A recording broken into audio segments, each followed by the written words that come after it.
Good day everyone, my name is Mac Villarin and today we're going to talk about deontology. So we were given a case study and I'm going to give a little recap. So Sarah is a hardworking student who is worried because her mother is sick and she has a part-time job to help with the expenses. So this affects her studying because of course trabaho, and she feels unprepared to take the final exam.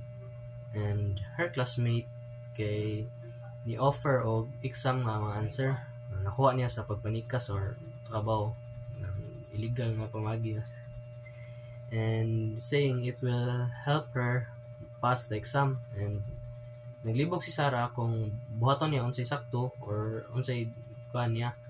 So from deontological nga perspective, which is based on what is right and unsay maka-benefit nimo. So kani nga ang deontology kay kani nga view gikan ni Immanuel Kant, and kani nga kuan kay mo teach siya nga ang actions kay moral nga mo follow sa duty ug kanang mga moral rules, and not all the time mo lead siya sa good results. So sa case ni Sarah, bisag daghan siya giagian, mama sakit, trabaho, stress na siya, cheating sa exam kay still wrong gihapon kay nikuan man siya sa morals and it's still wrong, di ba?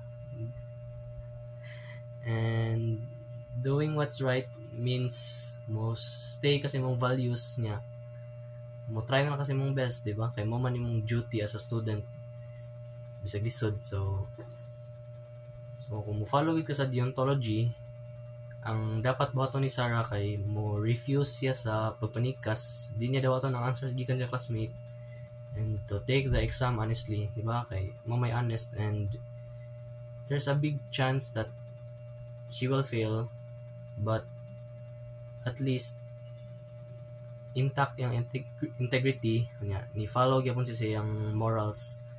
So in the end, it's better to fail with honesty than to succeed with dishonesty. That's all, and that's deontology.